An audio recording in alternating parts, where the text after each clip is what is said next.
repeat everything I say right after I say it. Unpause it.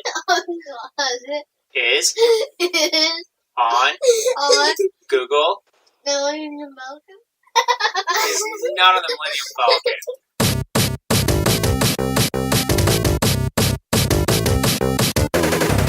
This is UnpauseIt, a podcast by a family of geeks. I'm Lady Disdain, and I'm 43 years old. I am the sauce underscore, and I am 11. Underscore the data bytes. 41. I'm Furious Girl, and I am 9.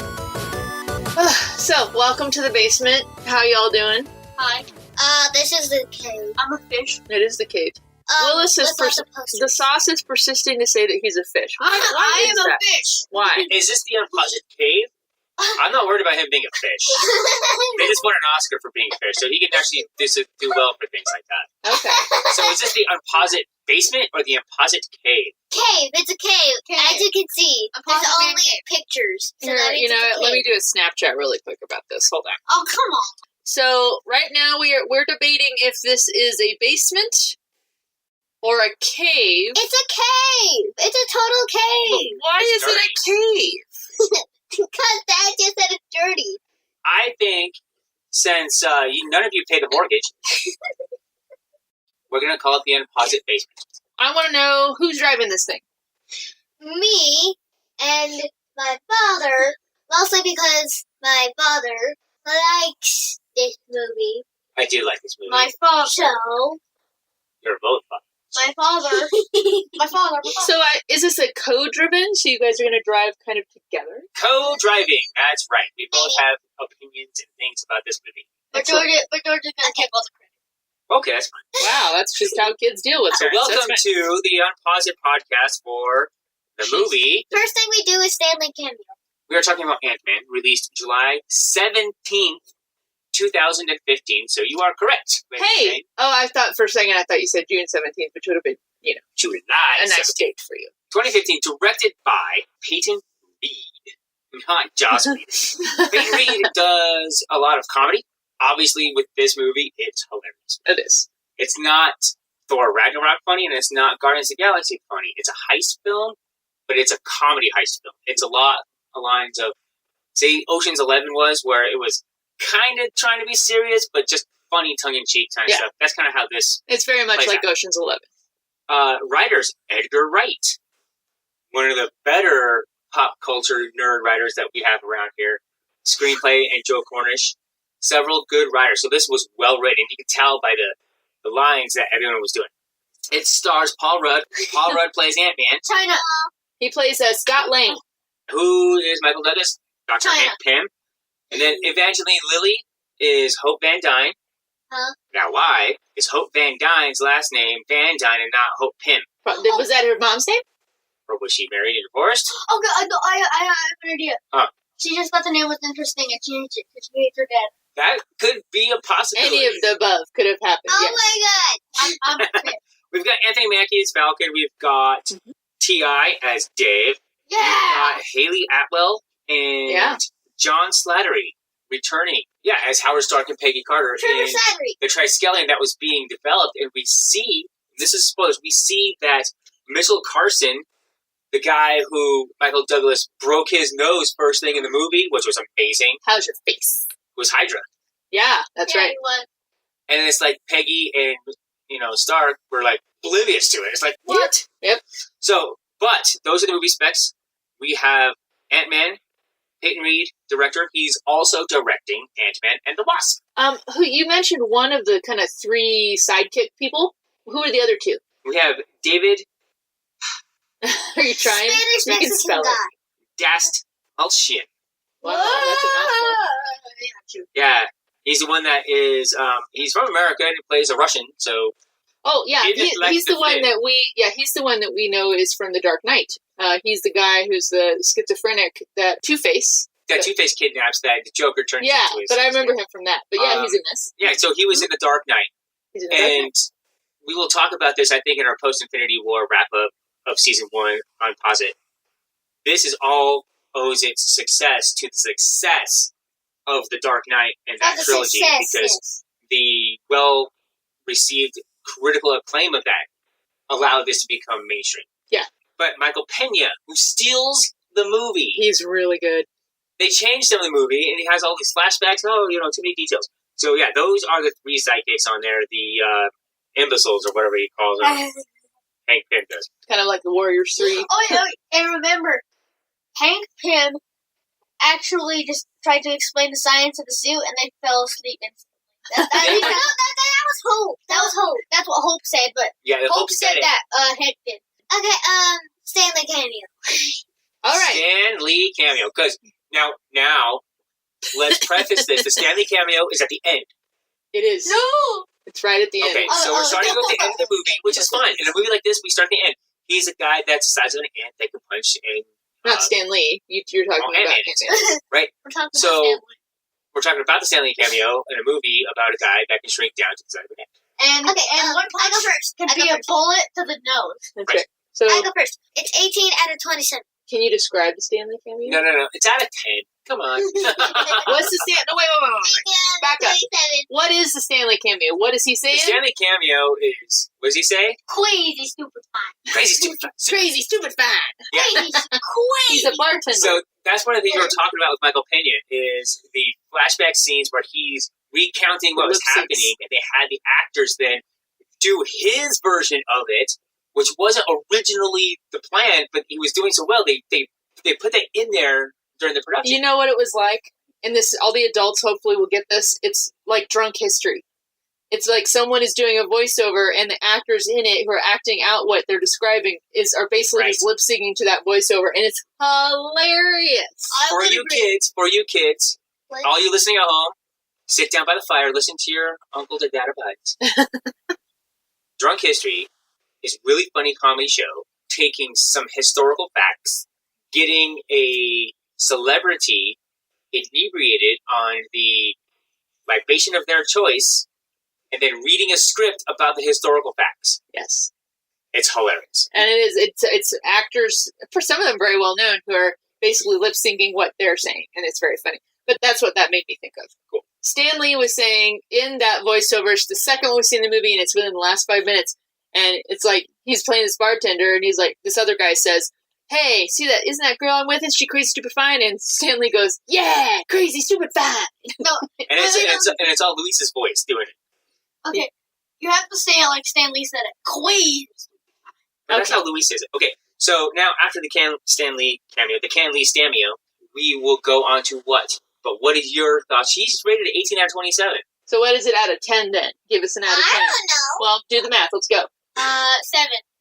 If 18 out of 27, that's over half, I think. It's not very much. It'd probably be more like a 5.5 out of 10. Yeah, exactly. Did you like it or not like it? We don't know what 18 out of 27 means. It was a hat. Okay. Okay, so it's 5 out of 10. All right. You tell us who's next to rate that thing. The fish. Okay, so I rated it Did you like it or not like it? 8.7 out You liked it. of 15. I liked it. I thought it was a 10. 10. It was directly... We're co-driving, so I'm going next, and then I'm going to take the next thing. Oh. I give it a 10 out of 10 because it was so good. It was the perfect Stanley cameo, where he's saying something beside him, and he's just like, "Oh, where's Stanley? Oh, there he is." Yep. It's awesome. I also give it a 10 out of 10. I couldn't... There's nothing wrong with it. It's hilarious. It's like, there he is! And it's in a great part, and it's, it actually teases Spider-Man in the Marvel Universe, because when this was being produced, Homecoming and Spider-Man and Civil War wasn't exactly 100% announced and known at that point. Mm-hmm. So, kind of cool things there. We're going to go on to some of our favorite lines, because this is what we're doing, because Luis, this movie had some great lines. And Had some movies. great and moments and scenes. scenes that were just, it all ties together. We're going to start with the fish. He's actually the sauce. Don't let him fool you. Hey, Can't change The your fish is handle, bro. over. It's our He's sauce. not. He's just called. He is a fish. Give I us- am a fish. Give us your favorite lines and scenes. Come on, fish sauce. Okay, so my first favorite scene. He goes to his child's birthday party. Gives her this little toy. It's supposed to be a teddy bear. Actually, it's supposed to be a rabbit. I think 'cause it has 2 ears. But its face is just all like It's a mangled, crazy rabbit. yes, with the like red eyes and It's got sharp teeth and like you're my bestest friend. And that's actually how it did. I don't care if you don't understand. It's exactly how it did. No, that's fine. That's And totally fine. also, butt hat. Oh, Butt hat. yeah. Yeah, thanks for censoring it. Okay, you say We it. censored it. Okay, you say it. You just say I said that. You said that. It's not a bad word. I said that. it. Hey, so Scott just standing there after he invited his friends over, and Dave, Yes. and he's like, "It's not funny being here." Oh, this is the scene where they have been invited back into Dr. Pim's house after they burgled. Yes, and then Dave's like, "It's funny you invite us back in after we burgled you." Right. And Hank says, "I let you burgle me," and then Dave says, "Well, we'll get there. I let you let me burgle." We'll just say, let you. Right. Any other favorite scenes and parts, Sauce? Oh, okay. Yes, one more. One Oh, more. well, same scene. When Scott is talking to Hope, Hope's like, this dude got arrested for stealing a smoothie machine. And then, well, yeah, and says two smoothies. All right, Fierce Girl, let's give us some favorite lines and scenes. Yay.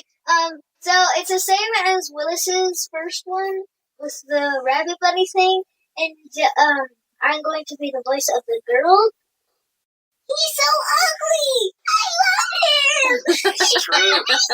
And then, also, same as Willis's, I can't remember his name, but, it's the dude who got arrested for stealing two smoking machines. Oh, yeah, Luis. Luis. Yeah, Luis. And, he said, your girlfriend is really hot. It's like, I'm nervous. His girlfriend's really hot. It makes me even more nervous. He gets all flustered. It's so funny. Any other favorite scenes and lines? I've got a few. This one might be stealing from you. Baskin Robbins always finds out, bro. Yeah! Yeah!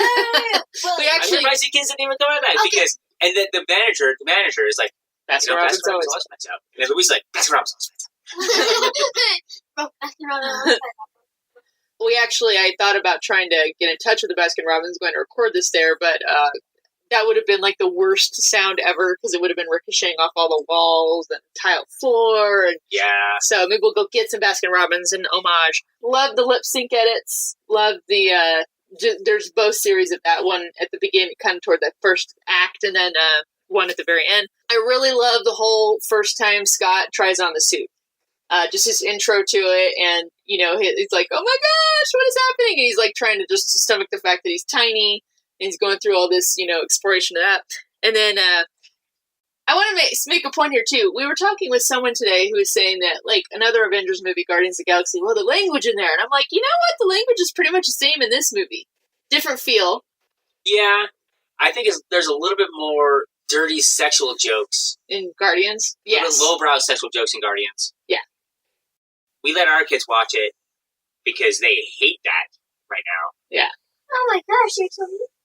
It's true. Because the other line I really like is like, it's like, I'm ready to turn your life around. It's like, yes, I am so ready. I am done breaking in places and stealing. What do you want me to do? I need you to break in a place and steal some. He's like, all right then. And so I really like that delivery of that. Was great. Right. What about you? I liked it a lot. Howard Stark, keep your ass full size. We want to see him do when he has a suit on. So it started off like that, where it was serious because we see that we now know, as long as you've seen Winter Soldier and Age of Ultron, you don't have to see Age of Ultron. As long as you've seen Winter Soldier and know that Hydra was in S.H.I.E.L.D. the entire time, and that 2/3 of the 3 people that were confronting Hank, or Hank was confronting, were S.H.I.E.L.D. Yeah. 1/3 was Hydra. Mm-hmm. Once you figure that out, you can kind of see that it's actually a pretty serious thing. There's a spy in there. He's trying to destroy the world, really, with this, Hank Pym particle. I do like Falcon. I really appreciate it. Cap, it means a lot to me that if Cap never finds out about this, things like that. A couple of other lines that I really, really liked were real small little things. And more of the favorite scenes and lines is when, before they go into their final robbery plan to destroy the Yellow Jacket suit, which was going to be purchased by ex-Hydra to take over the world, basically, he goes and visits his daughter. Mm-hmm. Yeah. And he sees her because he had to, because he was like, may never come back. He was doing this on purpose. I thought that the scenes of Michael Douglas being overly protective and emotional were spot on. One thing about some of the big stars in superhero movies, can be said, in the past, is that sometimes they mail it in. You know, it's like, oh, here's this here. Glenn Close kind of comes to mind. Nah, Guardians. come on. She was kind of mailing it in. No. I felt she was kind of mailing it in a little bit. No. Okay. And she said she was doing this only to really make, and this is a quote that she did, that she was only doing Guardians of the Galaxy so she can afford to do the smaller, more artistic movies. But I was really having a lot of fun. So she wasn't really into it. Michael Douglas saw that he had a chance to do something really, really fun and did it. And in his interviews, he is into it. He's delivering his lines. He's trying to protect his daughter, just like Scott's trying to protect his daughter. Mm-hmm. His family is most important to him. That's probably why I like it so much. The family is more important than anything else, really. Right. And he loses his temper, but won't tell her why he's losing his temper with it. And just like, you can just see the desperation in his outburst. I mean, absolute desperation. This guy's heartbroken, and he comes out into this one. I just thought it was really, really well done. One of the things I would like to say is when Hank is kind of introducing Scott to whatever is going on, I'm Hank Pym, this is Hope, and, you know, we've been watching it for a while. He kind of says a couple of lines where he's been spying on, like, he probably has a little ant, like, in his hair or something. Like, oh, I'm sorry, burgled. Right. The exact same lines that Scott was saying, exact same things that he was doing, just following them everywhere. It's like, how many places does Hank have ants? Yeah. Or, you know, things like that. He can see everything, know everything that's going on. I thought those things were really good. Go ahead, Sauce. I quote from Hank Pym. Do you know how many ants there are? Right. This is 247. Do you know how many ants there are? They're numbered, not names. Well, and you brought up a good point, too. I wrote this down. I think this might be our first superhero in the Avengers lineage here that has a child. Is that right? Right. Because, well... Hawkeye does have kids. You're right. Willis, good catch. Good catch. Tony might have kids. Please don't tell me there's a 13-year-old in your car. Please, yeah, we all know why that. Yes, we do. Yeah. There's a lot of good one-liners. The Luis voiceover flashbacks are the best. They're really good. You know, but I didn't memorize them. I didn't have time to write them all down, so I'm not going to go over them. Superpowers. Okay, let's do that. Woo! Who's first? I chose Mike. I know you choose me, but let's let Sauce go first. I'm abdicating my first. He wants to wait a minute, Georgia. It's okay. I need to wait. Chris, superpowers, got... I'm talking about his, like, natural powers. Apparently engineering came easy to him. Like, he has a master's in electrical engineering. He's a smart dude. So when he saw the suit, he's like, what is this? He was very curious about it. I think Hank Pym is a little hard at Scott's level. And also, Scott would probably normally have understood the suit. Right, he's an electrical engineer. He looks like Scott was more of the on-hands technical smarts, for sure. Very quick on his feet.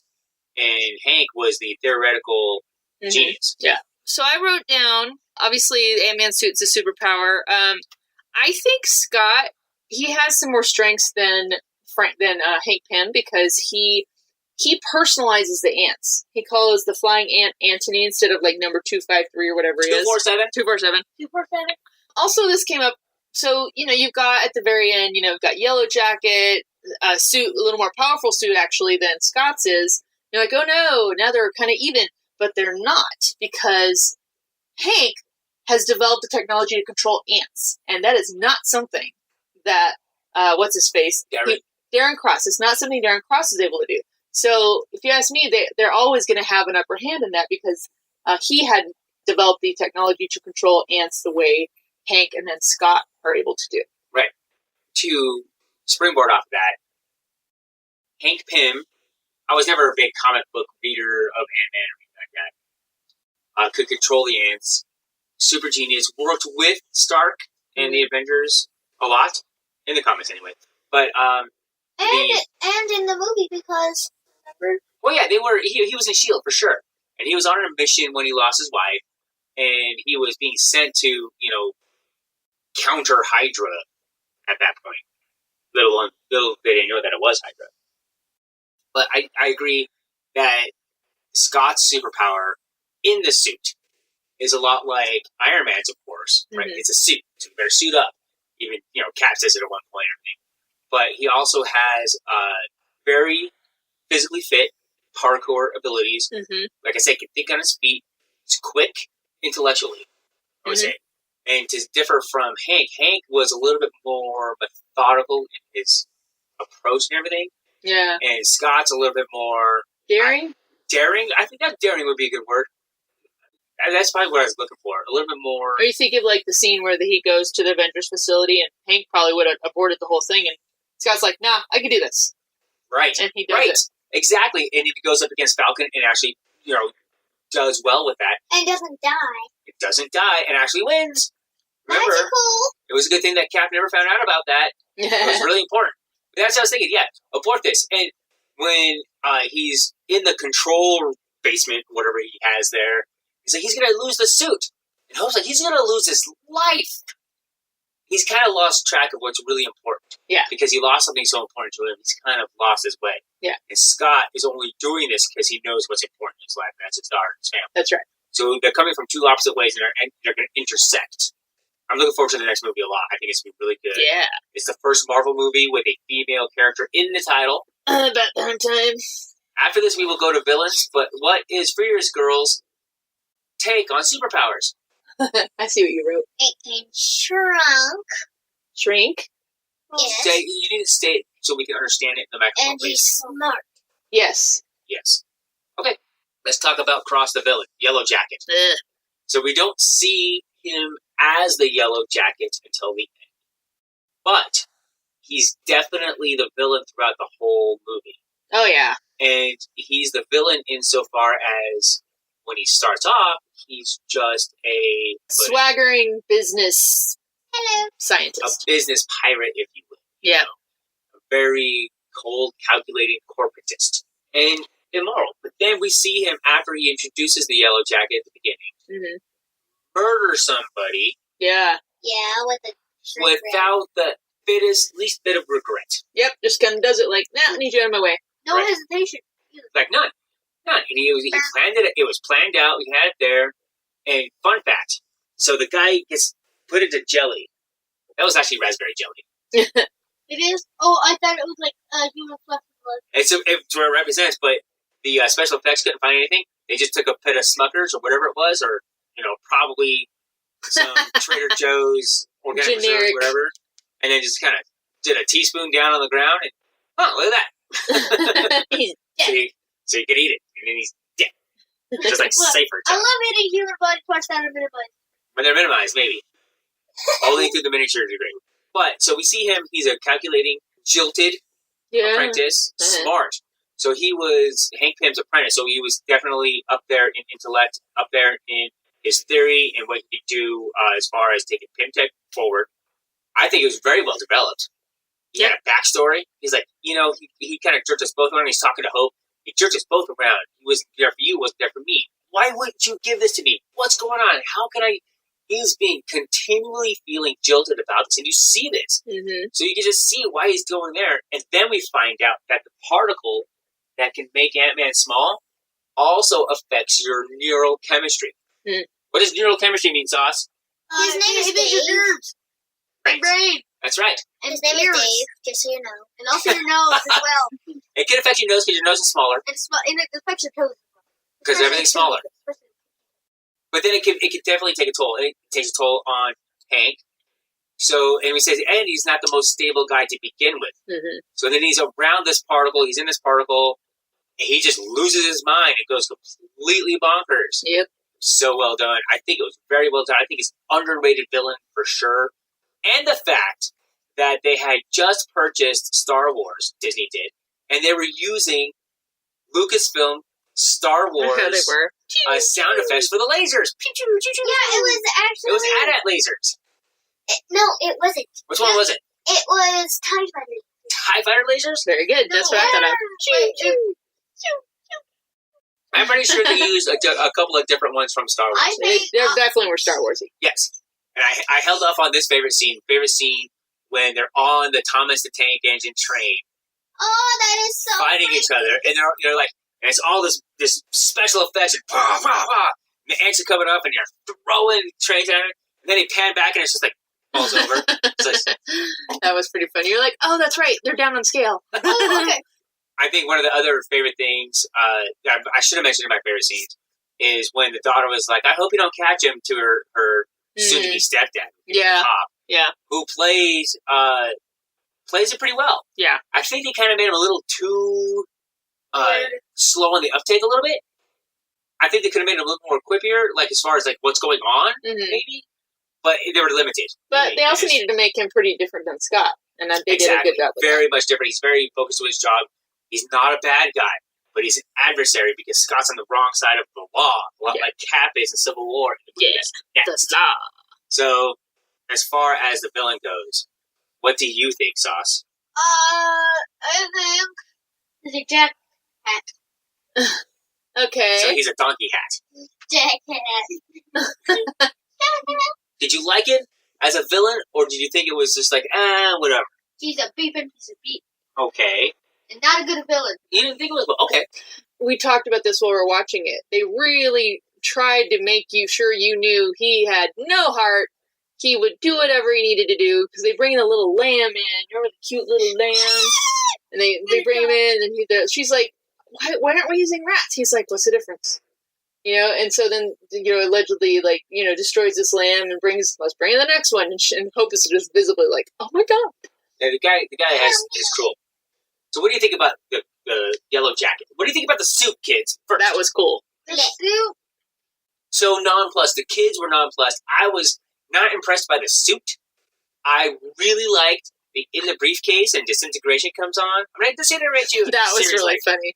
Right? Disintegration. But he is just shooting anybody that's in his helicopter without even thinking about it. And you think, he would have totally shot Cassie, and he would have shot the stepdad, and he would have been like, whatever, I'm mad at you.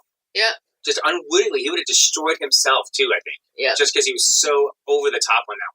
The opposite of Scott. I think that Scott probably get in front of a bomb would explode until everyone. Yeah. He was that reckless. And he wouldn't care to be like, yes, he died. It was pretty reckless. What do you think about the villain? Yeah, she gave it a blip. I'm pretty sure that means or No, it means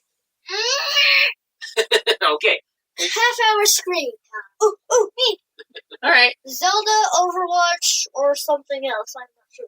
It's gonna be Zelda or Overwatch. Maybe. Zelda. What about you, Zelda? Zelda. What about you?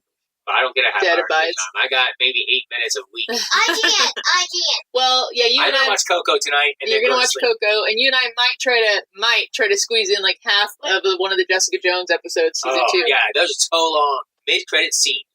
Which was End credit scene. Mid-credit, end credit scene. Okay, so to be Joe. Yeah. Describe the mid-credit scene though. What was it? Do you remember? No, but I know what I gave it. I never checked. So mid-credit scene was when Hank takes Hope down to the basement to a secret compartment. He apparently had Oh a yeah, chair. that's what it was. And then the end was. Wait a minute. We're still doing mid-credit. We're just mid-credits. Mid-credit. So, and then he shows her the Wasp outfit, the Wasp suit, which he's basically saying, he's green-lighting finally that Her she own can suit. go and have her own suit and do adventures. What? I would like to point out that was one of those boring and not very good mid/end credit scenes I've ever seen. Okay, you didn't like it. What about you? What did you? She loved it. You I liked gave it? it a 9 out of 10. Yeah. What about So you? the girls liked it. I liked it. I gave it a 8 Yeah, out of but 10. it's still my turn for the end. Well, Daddy's still got to do mid I credit. thought it was okay. Just seeing at the end. Very end credit scene, though. So what do you guys think about that scene? That's an actual scene from the next movie. So talk to her. It's when the Falcon and Captain America have trapped Bucky with his metal arm inside of something. I don't know. A vice. And they talk and things, and then there's a scene of the next movie, Civil War, that Dave will be driving, and I gave it an OMG.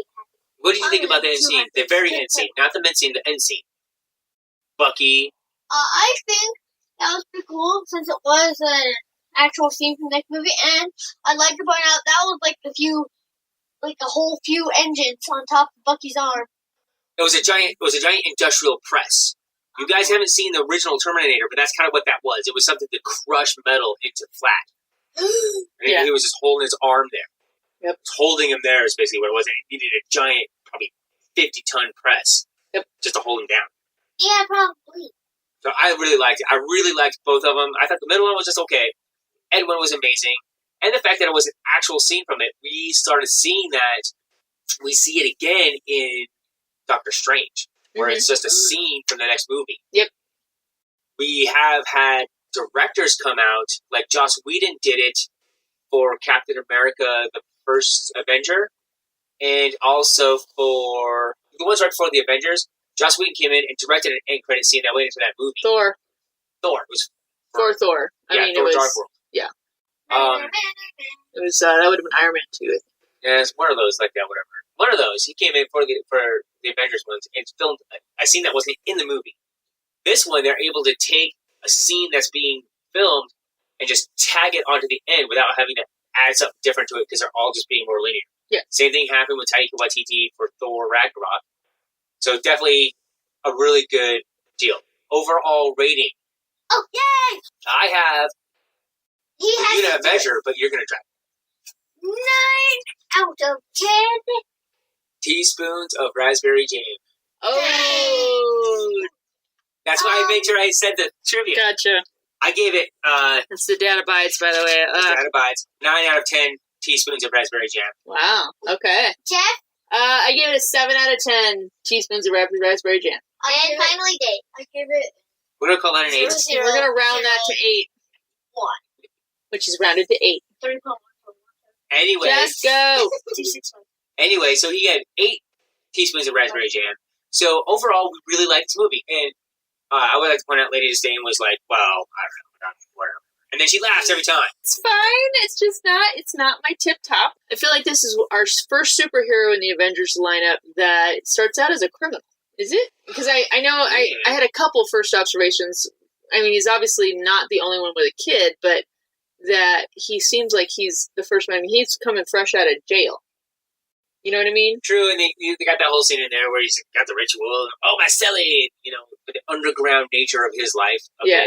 And what he did was very Robin Hood-esque. Yes. Right? So he's a criminal in the sense that Robin Hood was a criminal. Right. And exactly. But I mean, yeah, Yeah, he's an ex-con Yeah. who's coming in to be a superhero. True. Now, Cap and all those, they're all ex-cons, or they're all criminals, if you will. Yeah, but I mean, it's not like. Well, what about Star-Lord? So I did write that down because I said, is he the first superhero who starts out as a crook or as a smarmy individual? And I did write down Star-Lord, saying, well, no, he's a Ravager who probably is looked at like, oh, you're kind of a vulture who just goes and picks things up. Runs amiss of the law. Yeah, so that was the only one I could think of that would be kind of remotely like in the same vein. I know. But I wrote that down. I thought that was an interesting. That is very interesting. Thank you. It really is. I tried. So we're going to talk about a little bit of box office and about the context of everything that was going on in 2015 and things like that. So this came out in July 17, 2015. It only did $57 million in its opening. So not very big. Yeah. Ant-Man was not a big deal. No, it did $180 million domestically, $519 globally. So it made money. Yes. It didn't make so much money that people were flying their jets across, town just because they can, like with Avengers or something. But it did well enough, was received well enough. Ant-Man and the Wasp is coming out this year, directed also by Peyton Reed, Nice. the same director. Cool.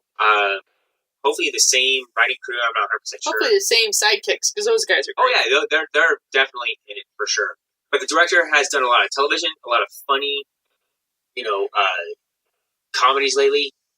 Worked on a Weird Al television show. So he is a comedy director first, it seems. Ant-Man and the Wasp will be coming out July 6th of this year. It was an expensive summer for us, man. Oh, man. Unless somebody out there decides we are worthy to get our movie tickets and paid for by you because you want us to do the podcast because we're so good, but we'll just keep buying. We went and got, what did we get today? Went and got tickets for. Oh, man. We just dropped $60 on Infinity War for 4 tickets, non-3D, matinee prices. Yep, that was for the 4 of us. We actually, Dad Abides and I, Lady Disdain, are going to go see it the night before by ourselves And then we're going to record the podcast the next day after seeing that movie with the kids, and we're going to get that going. Alamo Draft House can't take kids after a certain time. No kids under 6. Our kids are over 6. But during the first show of the day, kids were, allowed. Yeah. That might be our next one that we do, big one. Was way less expensive. Yeah. And you don't have 17 previews. No ads. Yep. It's a better environment. The seats do not recline. Keeps you awake and involved in the movie. Next movie we are going to be reviewing is an old movie that came out a while back called Captain America Civil War. Woohoo! One of the best cinematic Marvel Universe movies. It's going to be high up on there. Also, until Infinity War comes out, the longest movie. That's right. So we're going to have to take naps and then watch. I know for everybody who's going to go see Infinity War, I hope you're training your bladder ahead of time so that you don't have to get up and go to the bathroom. That's honestly why we're going to see it first for the kids, because if in case they need to go to the restroom while we're in the viewing with them, we can say, okay, here's what you missed. We have to say, too, when this movie first came out, our daughter looked very similar to Cassie's character because she was missing her front teeth. So we're like, it's like Georgia. Oh, a little bit. It was very similar. Well, thank you for listening, and don't forget to subscribe to us on iTunes, Stitcher, or Google Play. We would love it if you'd leave a review there because that helps people find the podcast and also lets us know what you think. And remember, you can visit us at UnpauseIt.com. You can mail us at P.O. Box 1343, Englewood, Colorado, 80150.